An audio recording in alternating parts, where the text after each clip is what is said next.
Muy buenos días, hermanos, el Señor les bendiga. La gracia y la paz del Señor sea con cada uno de ustedes. Vamos a ubicarnos, por favor. Seguimos en el tiempo de la adoración a nuestro Señor. Ahora pasamos al tiempo de estar atentos a la predicación, a la exposición de la palabra del Señor. Vamos a ubicarnos en el libro de Hechos. Es el libro que hemos comenzado, que tenemos esta serie en el libro de Hechos. Ya vamos por el capítulo 2. Vamos a leer las Escrituras, oramos al Señor y comenzamos la explicación de la palabra de nuestro Dios.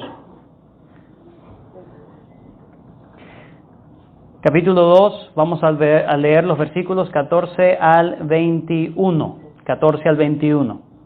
Entonces Pedro, poniéndose en pie con los 11, alzó la voz y les habló diciendo: varones judíos y todos los que habitáis en Jerusalén, esto os sea notorio y oíd mis palabras.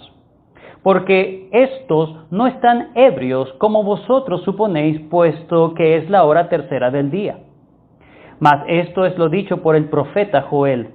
Y en los postreros días, dice Dios: derramaré de mi espíritu sobre toda carne, y vuestros hijos y vuestras hijas profetizarán, vuestros jóvenes verán visiones, vuestros ancianos soñarán sueños, y de cierto sobre mi siervo y sobre mis siervas en aquellos días derramaré de mi espíritu y profetizarán.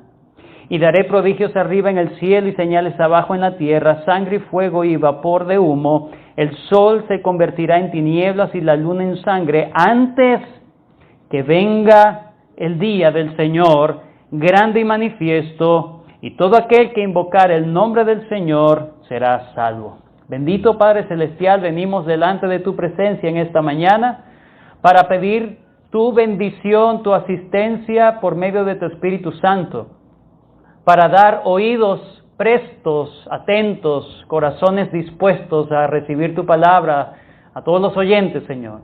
Y a mí, Señor, que voy a exponer las Santas Escrituras, te pido, Señor, que me des de tu gracia, me llenes de tu poder con tu Espíritu Santo para poder exponer no solamente correctamente, interpretar correctamente las Escrituras, sino que tú me uses, Señor, y que el Espíritu Santo selle, aplique eficazmente tu palabra en los corazones de cada uno de los oyentes. Te pido estas cosas, bendícenos y enséñanos, Señor. Te lo pido en el nombre de Cristo Jesús.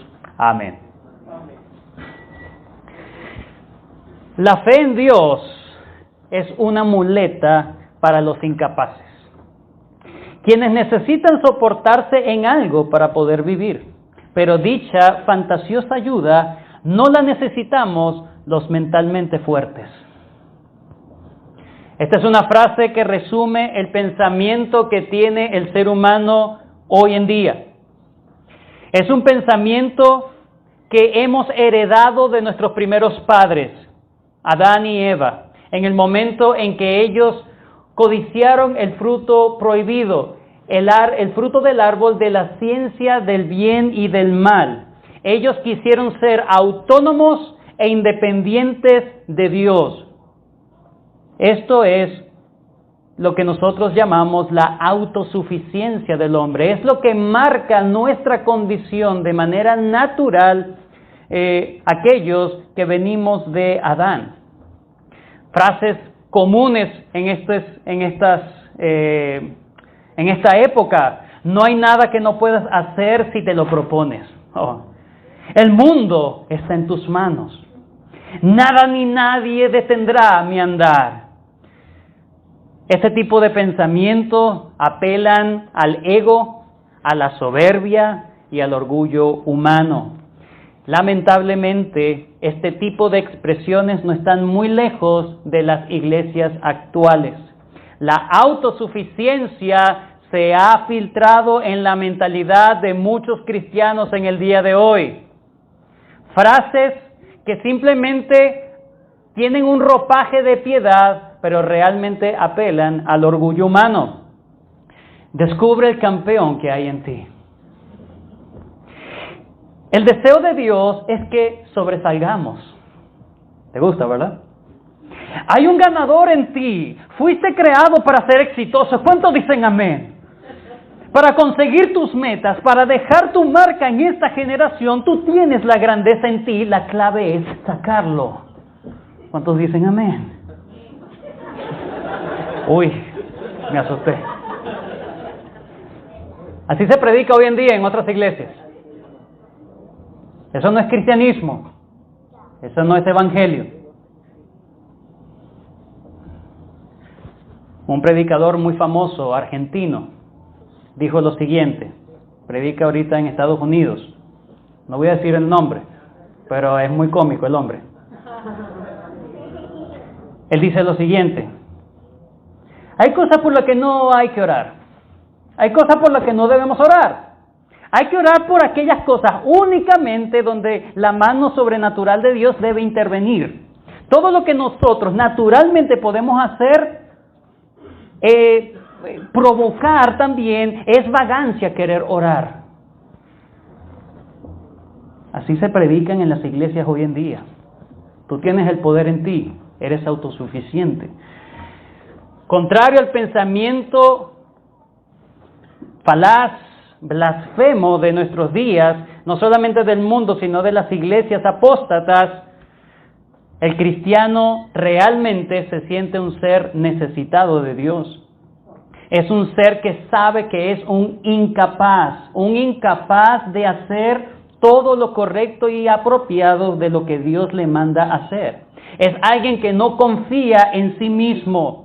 Es alguien que no depende de sus capacidades. Ese es un verdadero cristiano. Es aquel que se considera verdaderamente un vaso de barro que obviamente tiene un gran tesoro. Es una persona que el Señor Jesucristo en las bienaventuranzas les llamó los pobres en espíritu. Es alguien que se deleita en su debilidad porque cuando es débil, entonces es fuerte por la esperanza en Dios. Cuando llegamos, hermanos, al capítulo 2 del libro de Hechos, nos damos cuenta que los discípulos están precisamente demostrando su incapacidad y su necesidad de Dios. Ellos allí en Jerusalén están o habían estado esperando la promesa del Señor Jesucristo que le había dicho en el versículo 4 del capítulo 1, estando juntos le mandó que no se fueran de Jerusalén, sino que esperasen la promesa del Padre. Era tan necesaria que se cumpliera la promesa del Padre ante ellos, porque su misión en la vida, versículo 8 del capítulo 1 de Hechos, recibiréis poder cuando haya venido sobre vosotros el Espíritu Santo, y ahí me seréis testigos en Jerusalén, en toda Judea, en Samaria y hasta lo último de la tierra. Ellos quedan esperando y llegó el día de Pentecostés. Ellos no sabían que el día de Pentecostés era el día marcado en el calendario de Dios para mandar la promesa, para cumplir su promesa de enviarles el Espíritu Santo. John Stott dice lo siguiente: sin el Espíritu Santo, el discipulado cristiano sería inconcebible, incluso imposible.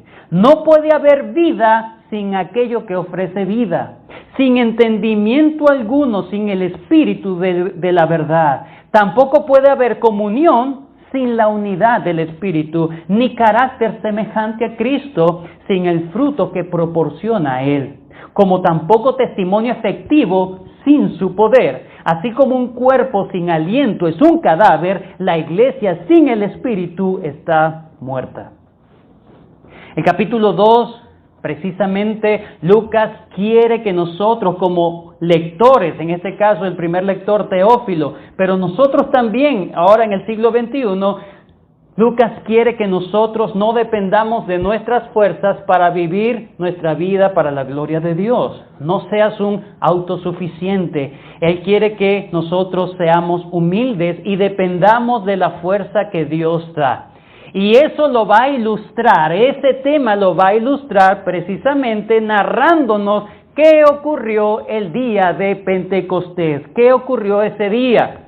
Él lo hace en 3 grandes bloques. Número 1, lo vimos la semana pasada, Lucas narra o describe lo que aconteció el día de Pentecostés, versículos 1 al 13.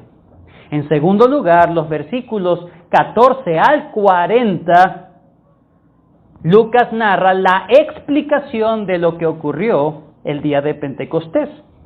Y en tercer lugar, los versículos 41 al 47 del capítulo 2, Lucas nos va a decir los resultados que ocurrieron ese día de Pentecostés.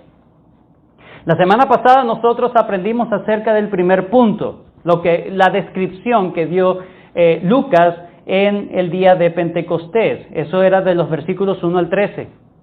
Pero ahora, en el día de hoy, solamente nos vamos a concentrar en los versículos 14 al 41, que encontramos en la sección de los versículos 14 al 41, la explicación de lo que sucedió el día de Pentecostés. Ahora, de los versículos 14 al 41 que vamos a ver hoy, es una sección hermosa. Es una sección llena y de abundante teología que es imposible abordarlo en una sola predicación.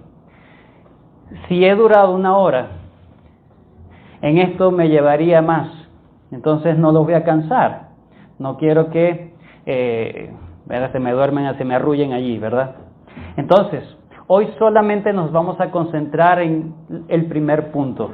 ¿Cómo vamos a ver toda esta sección desde el versículo 14 al 40? Bueno, lo primero que debemos entender es que esto se trata del discurso o la predicación, el sermón que dio Pedro el día de Pentecostés. Y esa predicación marca el paradigma, o lo que muchos teólogos le llaman el querigma, el paradigma o querigma apostólico. ¿Qué es eso? Bueno, es una estructura que siempre vamos a encontrar en todos los sermones que vemos desde aquí en adelante en el libro de Hechos. Todos, de alguna u otra manera, cumplen con esta estructura que vamos a ver en la mañana de hoy. No solamente nos va a ayudar a entender los demás sermones del libro de Hechos, sino que también nos va a ayudar a que nosotros podamos discernir, hermanos, si una predicación hoy en día es verdaderamente una predicación cristiana o no. ¿Cómo vamos a estudiar esta sección, este discurso de Pedro, este primer discurso de Pedro en el día de Pentecostés? Bueno, vamos a seguir el siguiente bosquejo. Número 1, versículos 14 al 21, Pedro corrige la mala interpretación de los asistentes o de los oyentes respecto a lo que estaba pasando. Pedro corrige la mala interpretación de los asistentes o los oyentes de lo que estaba ocurriendo en ese momento. Recuerden que ellos estaban viendo personas hablar en otros idiomas y los entendían. En segundo lugar, los versículos 22 al 36, Pedro va a argumentar la razón del por qué su interpretación sí es correcta respecto a lo que estaba pasando. Es un argumento de Pedro para demostrar que su interpretación sí es la correcta de lo que estaba ocurriendo ese día de Pentecostés. Y en tercer lugar, versículos 37 hasta el 40, Pedro llama a los oyentes a responder correctamente lo que estaba ocurriendo ese día de Pentecostés. Hoy solamente vamos a ver el primer punto, solamente el primer punto. Todo el sermón de Pedro, desde el versículo 14 hasta el versículo 40, lo vamos a dividir de esta manera. Es muy grande esta sección, por lo tanto necesitamos ir paso a paso. Vamos a solamente, la mañana de hoy, vamos a ver solamente el primer punto, los versículos 14 al 21. Pedro corrige la mala interpretación de los oyentes o los asistentes respecto a lo que estaba ocurriendo en ese momento. Versículos 14 al 21. Entonces Pedro, versículo 14, entonces Pedro, poniéndose en pie con los 11, alzó la voz y les habló diciendo. Vemos aquí que Pedro tiene la necesidad de levantarse y hablar a la multitud. ¿Por qué les va a hablar a la multitud? Versículo 13. Versículo 13 del capítulo 2 nos dice que estaba ocurriendo. Mas otros burlándose. Habían personas que no solamente eran escépticos, Se estaban burlando de todo lo que estaba ocurriendo ese día de Pentecostés. Burlándose decían, estos están llenos de mosto. Mosto en esta literatura tiene que ver con la borrachera o la embriaguez. Estos están ebrios, están borrachos. Esa era la mala interpretación de los oyentes, los asistentes en ese momento, y Pedro tiene entonces que corregir la falsa acusación, la mala interpretación que ellos tienen. ¿Cómo las va a corregir? ¿Cómo va a corregir Pedro esa mala interpretación de las personas? Lo va a hacer apelando a dos cosas. Número 1, Pedro va a apelar al sentido común. Versículos 14 al 15. Versículos 14 al 15. Vamos a leerlo. Entonces Pedro, poniéndose en pie con los 11, alzó la voz y les habló diciendo: varones judíos y todos los que habitáis en Jerusalén, esto sea notorio y oíd mis palabras, porque estos no están ebrios como vosotros suponéis, puesto que es la hora tercera del día. Hermanos, Lucas ha descrito un evento único en la historia de la iglesia. 120 personas estaban siendo llenas del Espíritu Santo de una forma poderosa, se estaba manifestando el poder del Espíritu Santo y había muchas personas que estaban confundidas. Versículo 12, estaban todos atónitos y perplejos, diciéndose unos a otros, ¿qué quiere decir esto? Unos estaban confundidos, ¿verdad? No de los discípulos, sino de las personas que estaban viendo tal acontecimiento. Unos estaban confundidos, otros simplemente se estaban burlando. En ese contexto, ahora Lucas quiere que nosotros veamos la iniciativa que tuvo Pedro para levantarse en nombre de los apóstoles. Versículo 14. Entonces Pedro, poniéndose en pie con los 11, alzó la voz. Pedro se ve en la necesidad de aclarar la situación, de corregir la situación, de refutar la mala interpretación. Y esto lo hace, por cierto, quiero dar esto es importante destacar, él lo hace en la lengua que todos conocían. No va a corregir la situación hablando en otros idiomas. Él lo va a hacer en el idioma que todos entendían. Hermanos, la mala interpretación que tenía el pueblo estaba dando una acusación, una falsa acusación, una calumnia sobre los testigos del Señor. Es interesante que quien toma la batuta ahora es Pedro. Pedro, hermanos, Pedro, un hombre que 50 y un poco más de días había negado al Señor. Había negado al Señor con un poco de personas allí en el patio del sumo sacerdote. En la noche, en la oscuridad de la noche, se amilanó. Tuvo temor porque una criada le preguntó en ese momento: ¿tú eres uno de ellos, verdad? No. Y empezó a proferir maldiciones. Le dijo: no conozco a ese hombre. Pero ahora, lleno del Espíritu Santo, empoderado por el Espíritu Santo, se levanta ante una gran multitud a plena luz del día. No le importó identificarse ante las personas como un seguidor de Jesús. Eso hace, o esa es una evidencia de que alguien está lleno del Espíritu Santo, que no se avergüenza del nombre de Cristo. Habían personas burladoras, hermanos, recordemos eso, no era cualquier cosa. Y aún Pedro tiene el valor de levantarse. ¿Por qué se levanta, hermanos? Porque Pedro entiende que él es el llamado a eso. Asume su rol de apostolado. Dios no le dijo: te toca a ti. No, él sabe que fue encomendado, sabe que ahora tiene el poder y sabe que necesita hacerlo. Note también, hermanos, el carácter con que Pedro se enfrenta a esta multitud de burladores y confusos. Dice que Pedro levantó la voz, poniéndose en pie, alzó la voz. Eso no significa que Pedro empezó a insultarlos a los que lo estaban insultando. Eso no significa que Pedro fue irrespetuoso a aquellos que le estaban faltando el respeto. Pedro, para hacer cuando hablo de apología, para hacer una apología, una defensa de la fe, eso significa apología. Pedro, para hacer la apología, no recurrió a recursos humanos de estar ofendiendo al otro. No, él no fue agresivo, él no fue violento. Fíjense cómo les habló. Alzando la voz diciendo, varones judíos. Varones judíos. En otras traducciones, por ejemplo, en la Nueva Versión Internacional, lo traducen correctamente. Compatriotas judíos. Y ustedes, los que están en Jerusalén, permítanme explicarles lo que sucede. Con palabras gentiles, con palabras no dañinas, con palabras no corrompidas. Muchos pensamos que las palabras corrompidas, hermanos, tienen que ver con groserías, y no es así. O no es solamente eso.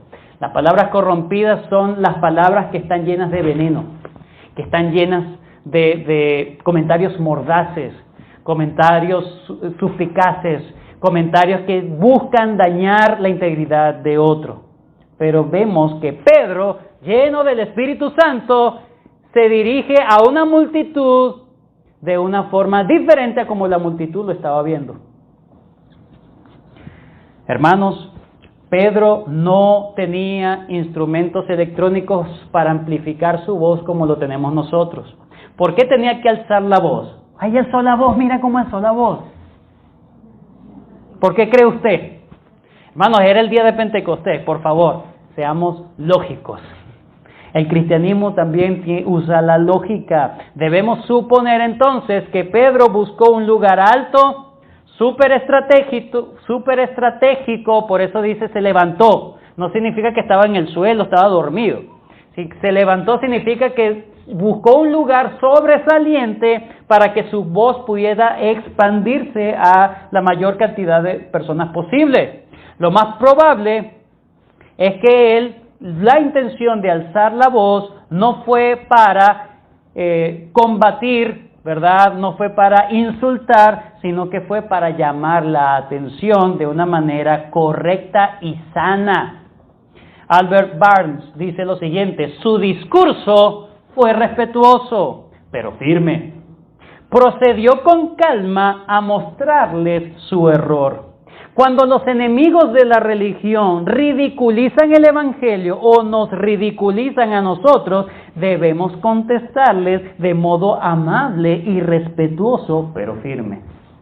Debemos razonar con ellos tranquilamente y convencerlos o tratar de convencerlos de su error. Así se comporta un verdadero creyente, un verdadero hombre, una verdadera mujer que está lleno y llena del Espíritu Santo. Pedro en ese momento está aplicando algo que años más tarde él escribiría en 1 de Pedro capítulo 3 versículo 15. En 1 de Pedro capítulo 3 versículo 15 dice lo siguiente: sino santificad a Dios el Señor en vuestros corazones y estad siempre preparados para presentar defensa, apología, con mansedumbre y reverencia ante todo el que os demande razón de la esperanza que hay en vosotros. Así debemos dar defensa a la fe. No recurrir a insultos, no recurrir a palabras corrompidas, como en Efesios capítulo 4 versículo 29 al 31, Pablo dice lo siguiente: ninguna palabra corrompida salga de vuestra boca, sino la que sea buena para la necesaria edificación, a fin de dar gracia a los oyentes, y no contristéis el Espíritu Santo de Dios. ¿Cómo puedes tú entristecer al Espíritu Santo? Con tu forma de hablar, con la forma en que tú le hablas a tu esposo, hermana, con la forma en que tú le hablas a tu esposa, hermano, con la forma en que tú te diriges a tus padres, hijo. Puedes contristar al Espíritu Santo. ¿Qué pecado es ese? con el cual fuiste sellado para el día de la redención. Quítense de vosotros toda amargura, enojo, ira, gritería y maledicencia y toda malicia. Eso es lo que se espera de personas que realmente han nacido de nuevo. El uso de palabras ofensivas, uso de palabras corrompidas, palabras con el fin de dañar, de ofender, de burlar. Tú te burlas a mí, yo también me burlo de ti y me burlo peor de ti para dejarte tendido. Palabras cargadas de contienda no son compatibles con el carácter de un hijo o una hija de Dios lleno del Espíritu Santo. Pedro entonces está ahí lleno del Espíritu Santo. Él no se deja llevar por la emoción. Se estaban burlando de él. ¿Usted soportaría eso? Pero Pedro no se dejó llevar por la emoción. Pedro no respondió a los necios según su necedad. No se rebajó, sino que con mucho respeto se dirige, y no con un respeto hipócrita, sino que un respeto verdadero y genuino. Se dirige a ellos para pedirles que le presten atención. Varones judíos y todos los que habitáis en Jerusalén, esto os sea notorio y oíd mis palabras. Esa frase, oíd mis palabras, tiene que ver con presten atención a lo que les voy a hablar. Por favor, tengan la gentileza de escucharme. Es lo que le estaba diciendo. Pedro pide la atención de la multitud por dos razones. Pedro pide la atención de esa multitud por dos razones. Número uno, ¿quién iba a hablar? Y número dos, ¿qué iba a hablar? ¿Quién y qué? ¿Quién iba a hablar? Pedro entendía que era vital para todas las personas que él hablara. Porque, hermanos, Pedro era en ese momento el representante oficial de Dios ante las personas. Por lo tanto, por ser el representante oficial de Dios, la vida eterna de ellos dependía de lo que él decía. Y si no le prestaban atención, mal por ellos. Pero miren el amor. Él no, bueno, no importa que no me escuche, hermano, no le voy a decir nada para que se vayan para el infierno. No fue como Jonás. Él quiso la atención porque sabía que él era el indicado en ese momento para predicarles el mensaje del Evangelio. En segundo lugar, la segunda razón, precisamente por lo que tenía él para darles. Nadie más sabía la voluntad de Dios sino solamente ellos. Ellas eran los apóstoles. Eran los apóstoles. ¿Ok? Hermanos, cuando un hombre de Dios, no un apóstol de estos ahorita, cuando un hombre de Dios que interpreta correctamente las Escrituras, Segunda de Timoteo capítulo 2 versículo 15 dice, procura con diligencia presentarte a Dios aprobado como obrero que no tiene de qué avergonzarse, que usa bien la palabra de verdad. También se puede decir que traza bien la palabra de verdad, que utiliza, que interpreta bien la palabra de verdad. Esa es una persona a quien hay que prestar atención. Si dice unas locuras que no están de acuerdo a las Escrituras, es una persona a la cual no hay que prestar oídos, ni por curiosidad. Cuando un hombre se levanta en nombre de Dios, hay que escucharlo. Cuando un hombre se levanta para predicar las Sagradas Escrituras, para explicarte las Sagradas Escrituras, debes respetar ese momento por la persona y por el mensaje. No solamente por el mensaje, obviamente que lo implica, pero también la persona porque es el mensajero de Dios en ese momento. ¿Por qué? ¿Por qué? Porque Dios ha decidido, hermano, Dios ha decidido que tu salvación llegará por medio de una sola vía, por medio de un solo medio. Y es la predicación de la palabra. Primera de Corintios, capítulo 1. Vayan conmigo. Primera de Corintios, capítulo 1. Versículo 21. Pues ya que en la sabiduría de Dios, el mundo no conoció a Dios mediante la sabiduría, subraya lo que quieras subrayar allí, agradó a Dios salvar a los creyentes por la locura de la predicación. La predicación, por supuesto, del Evangelio, poder de Dios para salvación a todo aquel que cree. El predicador debe predicar. El oyente debe escuchar. ¿Qué debe escuchar? Todo tiene que converger con el Evangelio, poder de Dios para salvación. Hermanos, recuerden que ni siquiera Jesús mandaba a sus discípulos a que predicasen el Evangelio antes de él subir al cielo. En Mateo capítulo 17, versículo 9, luego que uno de ellos estaba allí, Pedro, vio en el monte cómo Jesús se transfiguró y cómo estaba allí Elías y Moisés con Jesús. Él quedó impactado con todo eso. El Señor Jesús le prohibió decirle eso a los demás. No lo digas. Prohibido, no lo digas. Cuando un enfermo, un ciego, ¿verdad? Ocurrió con un ciego, ocurrió con un leproso, el Señor le decía, no digas nada, no digas nada. Al propio endemoniado de Gadara, el gadareno, ¿verdad? Cristo también, ve y dile a los tuyos, pero a los de Israel no. Pero ahora ha llegado el momento para Israel. Y por eso era tan importante que escucharan a Pedro. Ellos iban a experimentar una gracia que no habían experimentado ni siquiera cuando el Señor Jesús estaba en la tierra. Porque Jesús le prohibió a predicarles mientras Él estaba aquí. Pero ahora que Él se fue y ahora ha sido empoderado por el Espíritu de Dios, ahora sí, tienen permiso. Denle. Ese es el contexto de Pedro. Pedro entonces, conociendo la trascendencia que tiene en sus hombros en ese momento, en nombre de los otros apóstoles, ¿verdad? Apela a un argumento muy sencillo, pero totalmente lógico para derrumbar aquella acusación falsa contra ellos. Pedro los pone a pensar. Pedro les dice, por favor, no sean absurdos. Esta es una acusación muy mala, un argumento muy malo para decir que estamos borrachos. Versículo 15.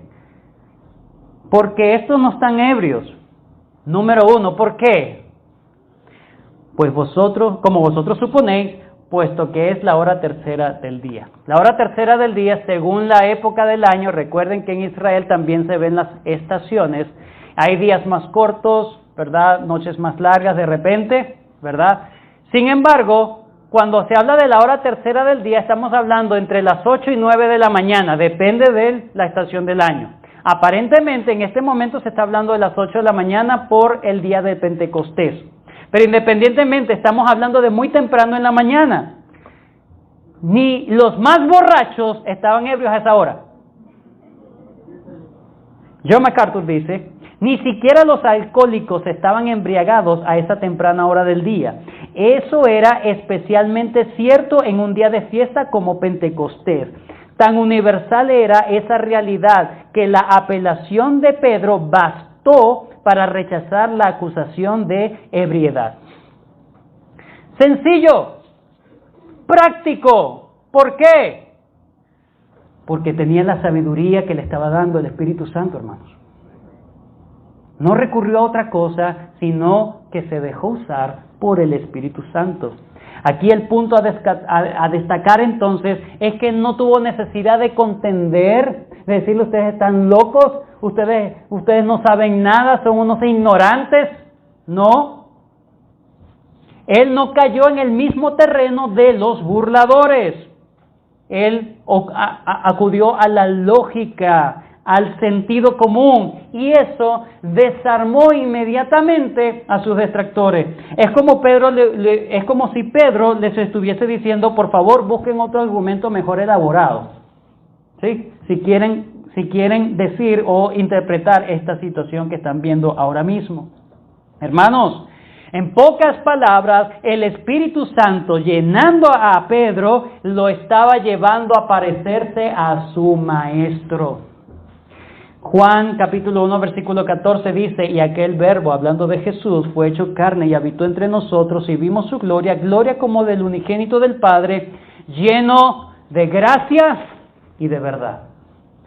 Pedro está pareciéndose ahora sí a su Señor. Por fin Pedro se está pareciendo a su Señor con gracia, con delicadeza, con gentileza, pero firme, con verdad. No los aplastó con la verdad, les habló la verdad de forma ecuánime, tal como su Señor lo haría. Además, el argumento que usó Pedro también se pareció mucho a su Señor, que cuando venían a tentarle, el Señor Jesús daba unas respuestas muy sabias y certeras, tanto que desbarataba cualquier pretensión de los fariseos. He aquí un hombre lleno del Espíritu Santo, un hombre que esperó para tener el poder para poder predicar el Evangelio. Un hombre que no se fió de sus fuerzas, y ahí ahora vemos demostrado cómo Pedro, lleno del Espíritu Santo, se parece a su Señor y hace defensa de la fe. Pablo le dijo a Timoteo que el Señor no nos ha dado espíritu de cobardía, sino de poder, de amor y de dominio propio. Eso es lo que estaba llenando a Pedro en ese momento. Eso era lo que lo estaba llenando. ¿Cómo te conoce la gente a ti? Ahí viene el peleón, el contencioso, la contenciosa, la peleona, la amargada. ¿Eres un peleón, un mal educado, un burlador? Es que no provoca hablar con esta persona porque todo es un sarcasmo. Debemos revisar. ¿Es una persona que es explosiva, que se deja dominar por sus pasiones, por sus emociones?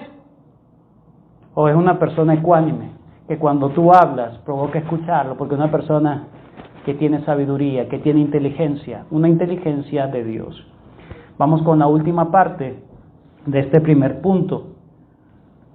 Hemos visto en los versículos 14 y 15 que Pedro, para corregir la falsa o la mala interpretación que tenían las personas de lo que estaba ocurriendo el día de Pentecostés, acude al sentido común. En segundo lugar, Pedro acude o apela a las Escrituras, entonces, porque de nada sirve que yo les desbarate las cuestiones. Ahora yo tengo que decirle la verdad, no los dejo en la oscuridad.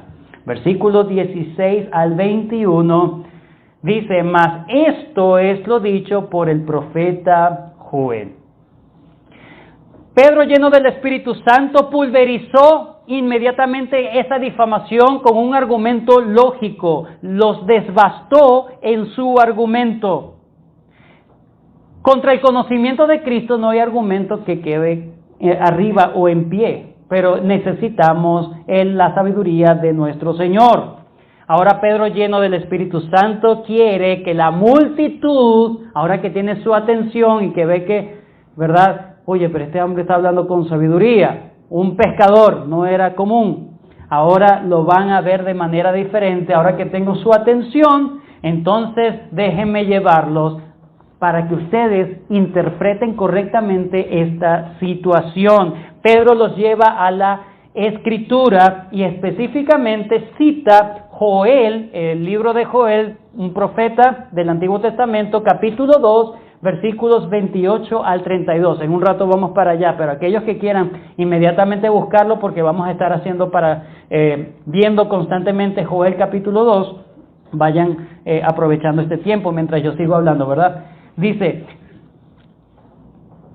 Pedro entonces habla de Joel capítulo 2, versículo 28 al 32. Pedro entonces dirige a la multitud hacia la palabra de Dios, no hacia sus propias ideas.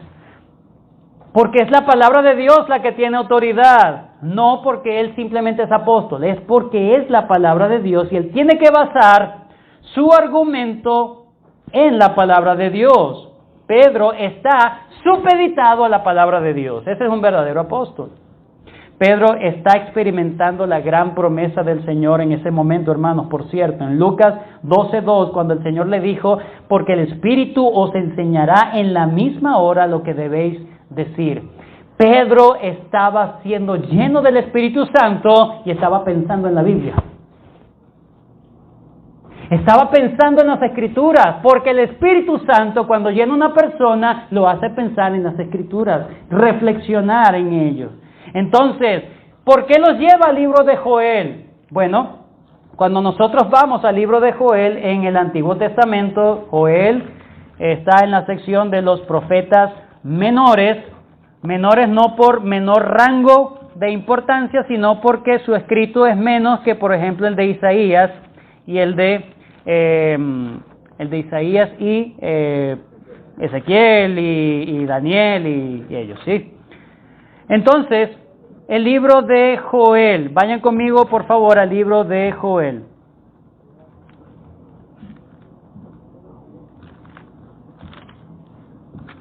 Oseas, Joel.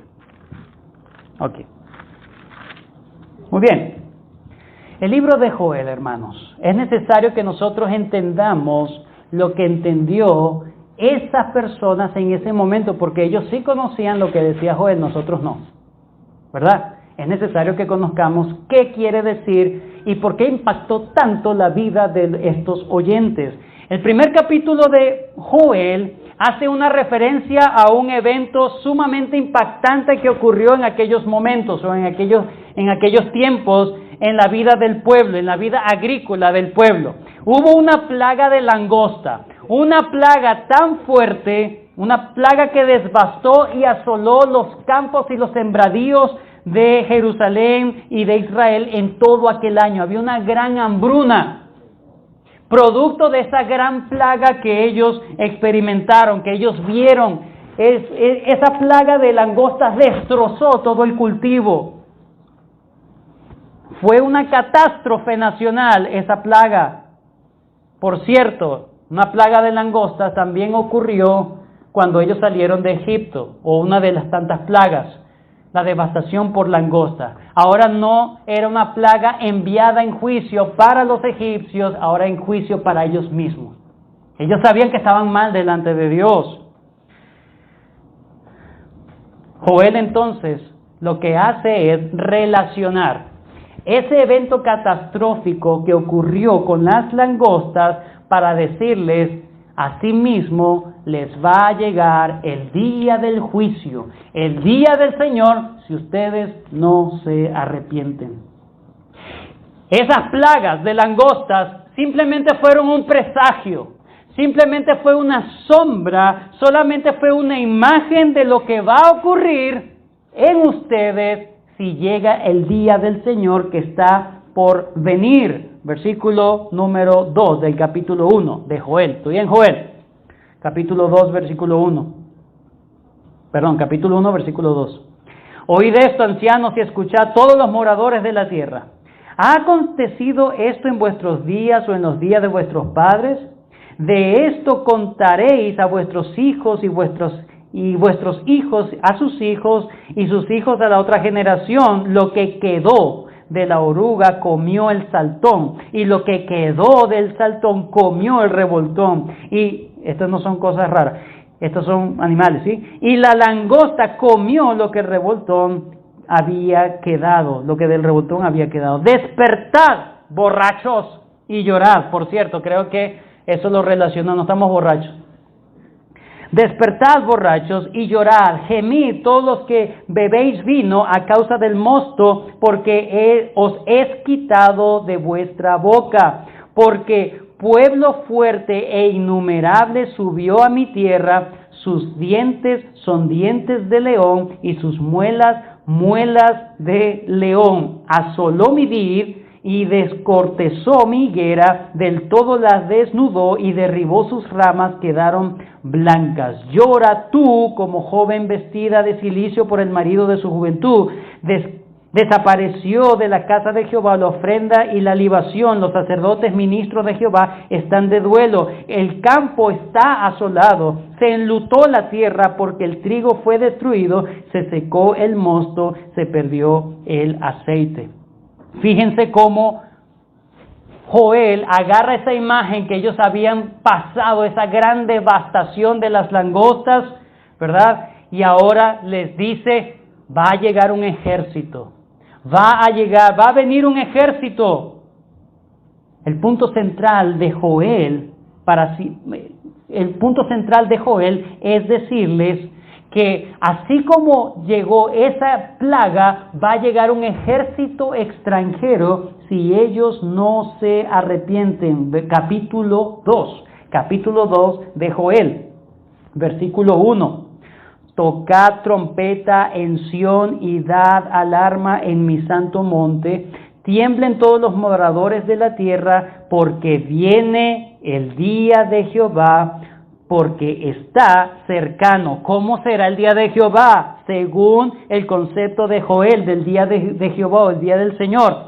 Día de tinieblas, de oscuridad, día de nube y de sombra, como sobre los montes se extiende el alba, así vendrá un pueblo grande y fuerte, semejante a él, no lo hubo jamás, ni después de él lo habrá en años, en muchas generaciones. Delante de él consumirá fuego, tras de él abrazará llama, como el huerto del Edén será la tierra delante de él, y detrás de él como desierto asolado, ni tampoco habrá quien de él escape. Así va a venir el día del Señor. Va a venir el día de juicio, de oscuridad y expectación para muchos. Un día de tinieblas y oscuridad. Joel profetizó entonces que habían unas señales que les iba a decir al pueblo de Israel, unas señales que anticipaban que el día del Señor ya estaba más cerca que nunca. ¿Cuáles eran esas señales? Vean el versículo 28, ahora sí. Y después de esto, derramaré mi espíritu sobre toda carne, y profetizarán vuestros hijos y vuestras hijas, vuestros ancianos soñarán sueños, y vuestros jóvenes verán visiones. Y también sobre los siervos y sobre las siervas derramaré mi espíritu en aquellos días, y daré prodigios en la tierra, en el cielo y en la tierra, sangre y fuego y columna de humo. El sol se convertirá en tinieblas y la luna en sangre antes, fíjense la palabra, antes que venga el día grande y espantoso de Jehová. El concepto de día del Señor en el libro de Joel es un concepto de un día terrible. Es un día horrible que les va a pasar a las personas si no se arrepienten. Así será cuando venga el Señor, dice Joel, versículo 12 del capítulo 2. Versículo 12 del capítulo 2.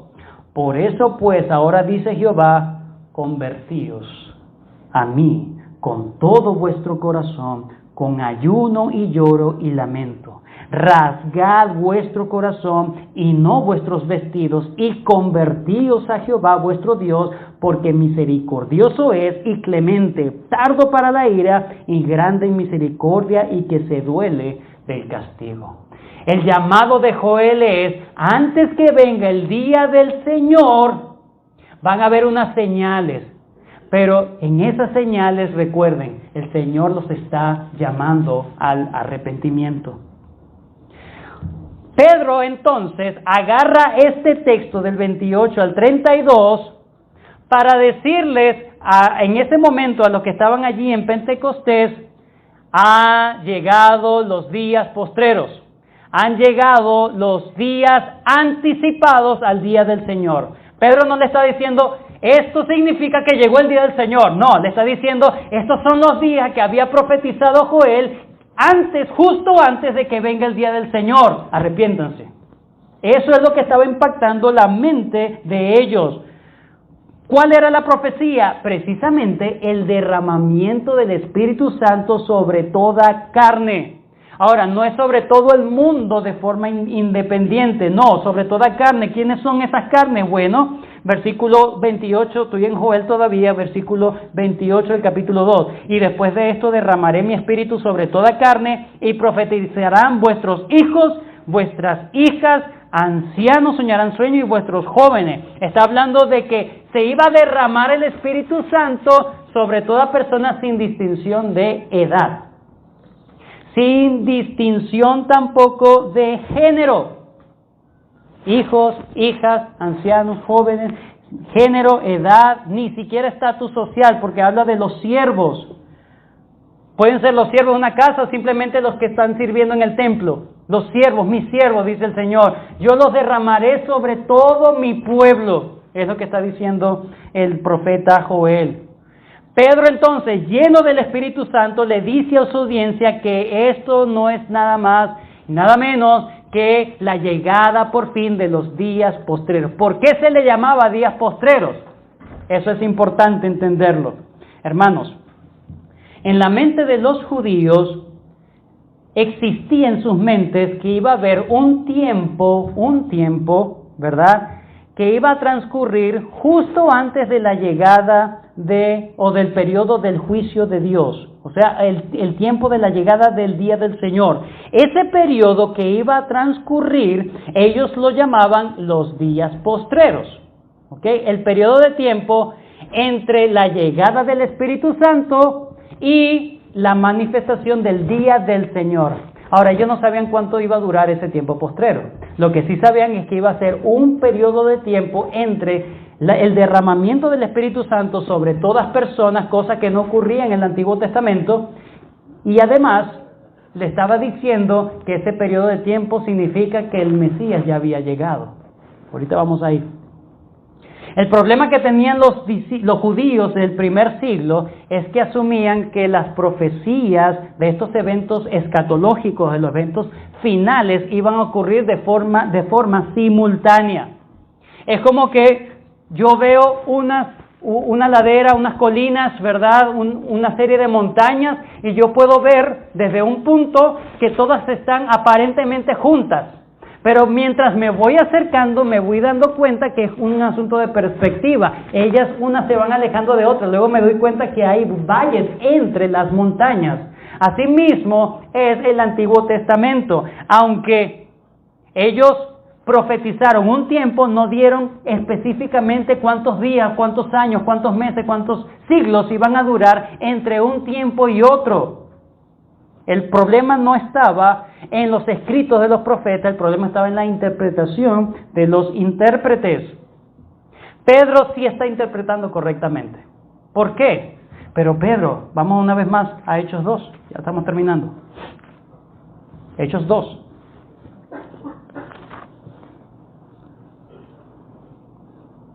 ¿Será que Pedro se equivocó? Porque Pedro está citando no solamente la parte del derramamiento del Espíritu Santo, sino que también está citando completamente las otras cosas que iban a ocurrir en los días postreros. Estamos en el capítulo 2 de Hechos, versículo 17 en adelante. En los postreros días, dice Dios, derramaré de mi espíritu sobre toda carne, sobre todo, y vuestros hijos, vuestras hijas profetizarán, vuestros jóvenes verán visiones, vuestros ancianos soñarán sueños. De cierto, sobre mi siervo y sobre mi sierva en aquellos días derramaré de mi espíritu y profetizarán. Hasta allí, si lo hubiese dejado hasta allí, la gente, ok, eso es lo que significa, pero él sigue. Y daré prodigios arriba en el cielo y señales abajo en la tierra, sangre y fuego y vapor de humo. El sol se convertirá en tinieblas y la luna en sangre antes que venga el día del Señor grande y manifiesto. ¿Qué pasó? Porque en el día del Pentecostés no se vieron esas cosas cósmicas. ¿Qué está pasando entonces? ¿Será que interpretó mal Pedro? No. Pedro está apuntando precisamente a que se ha inaugurado los días postreros. En ese momento se inauguró el proceso o ese tiempo antes de que llegue el día de Jehová grande y terrible.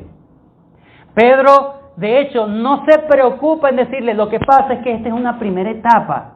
Luego viene, ¿verdad?, el tiempo de la reforma. Y no se preocupa en eso. Él dice, solamente entiendan que lo que está ocurriendo aquí, que se ha derramado el Espíritu Santo sobre todos nosotros, significa que Dios ha inaugurado una nueva etapa en su historia. Una nueva etapa en la historia de la redención. Pedro solamente quiere que ellos sepan, llegaron los días postreros. ¿Cuánto durarán los días postreros? Ni los profetas, ni los apóstoles nos dijeron cuánto iba a durar los días postreros. Lo que sí sabemos es que cuando Dios decida que se acabaron los días postreros, va a venir el día del juicio. Esos días postreros se han alargado bastante por la misericordia de Dios. ¿Para qué? Para que tú vengas al arrepentimiento, y eso es lo que enfatiza Pedro. Versículo 21, y todo aquel que invocare el nombre del Señor será salvo. Si tú no aprovechas este momento, tú no sabes cuándo en el calendario de Dios el Señor tiene determinado acabar con los días postreros. Eso que ocurrió en el día de Pentecostés, que ellos fueron llenos del Espíritu Santo, y esas cosas cósmicas que iban a ocurrir, el sol se convertirá en sangre y todas estas cosas, Apocalipsis también da esas mismas imágenes, justo antes de que venga el Señor. Sabemos que hay un periodo de tiempo, ellos no lo sabían, pero no quiere que sepamos. Los apóstoles no quieren que sepamos. Dios no quiere que sepamos los días y las horas. Dios quiere que tú te arrepientas. Dios quiere que tú aproveches el tiempo para arrepentirte. Pedro hace el mismo hincapié que yo debo hacer en esta mañana. Todo aquel que invocar el nombre del Señor será salvo. Lo mismo hizo Joel. Convertíos a Jehová. Conviértete al Señor. En conclusión, hermanos, el día de Pentecostés marcó una nueva etapa en la historia de la redención de el pueblo de Dios. Pedro estaba lleno del Espíritu Santo. Con toda autoridad, con todo poder, fue investido ese día y valientemente refutó las acusaciones de confusión y burlista que tenía en ese momento, de manera ecuánime. No solamente las refuta, sino que los lleva a ver, a interpretar correctamente lo que estaba ocurriendo en ese momento. Han sido inaugurados los días postreros, basado precisamente en una interpretación correcta del libro de Joel, porque él estaba lleno del Espíritu Santo. Lo que va a hacer ahora, a partir del versículo 22, es demostrar, porque algo que no había dicho, los días postreros, escuche bien, los días postreros estaba marcado, en primer lugar, por la llegada del Espíritu Santo en la mente de los judíos, la llegada del Espíritu Santo junto con el Mesías. Ellos estaban viendo la llegada del Espíritu Santo. Significa, ¿y dónde está el Mesías? Esa era la pregunta que ellos tenían en ese momento. Y ahora Pedro, a partir del versículo 22 en adelante, va a demostrar que ya el Mesías vino, para argumentar completamente que sí están en los días postreros. Y eso es lo que vamos a ver, si Dios lo permite, para la próxima semana. Aquí el punto es, Pedro antes de dedicarse a decirles, miren, esta es la inauguración de los días postreros, significa que el Mesías ya vino y les va a demostrar quién era el Mesías, va a identificar quién era el Mesías. Pedro los llama implícitamente, igual que lo llamaba Joel: todo aquel que invoque el nombre del Señor será salvo. Muchos nos llamamos cristianos, muchos nos llamamos hijos e hijas de Dios, pero nadie es hijo, hija de Dios si no haces la voluntad de Dios. Si me amáis, guardad mis mandamientos. Hoy es el día de misericordia todavía. Hoy es el día para que tú entiendas que el Señor ha alargado los días postreros para tener misericordia.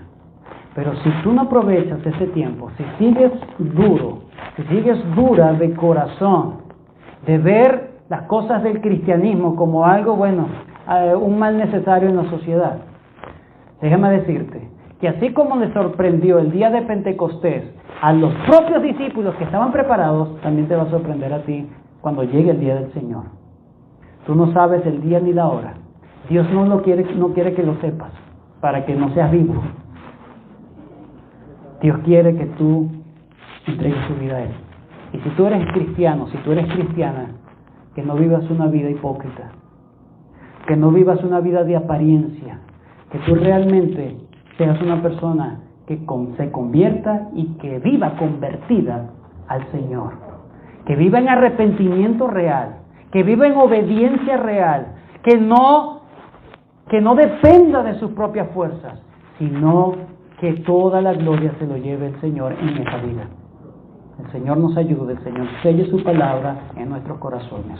Gracias, Señor, por la bendición y la oportunidad que me has dado para predicar esto, Señor. Qué tanta teología hay aquí, que tanto hay, tanta riqueza, Señor. Pero ayúdanos a entender que el énfasis de Lucas, el énfasis de Pedro, el énfasis de Joel y el énfasis que hago en este momento, Señor, es que nos evaluemos y que vengamos, Señor, realmente a aprovechar la oportunidad de gracia y misericordia que tú das en estos días postreros, porque va a haber un momento en donde tú vendrás y ese no será un día deleitoso aquel que no acudió al arrepentimiento, sino que será un día horroroso porque va a ser expuesto ante el juicio de Dios y vendrá a la ira divina por siempre. Señor, ayúdanos a prepararnos realmente, ayúdanos a no vivir un cristianismo mediocre, ayúdanos a no vivir un cristianismo, Señor, simplemente de apariencia, ayúdanos a ser verdaderos creyentes, pero nada será en nuestras fuerzas, sino solamente en el Espíritu Santo. Oh Señor, necesitamos que nos llenes con tu Espíritu Santo. En el nombre de Jesús te lo pedimos. Amén.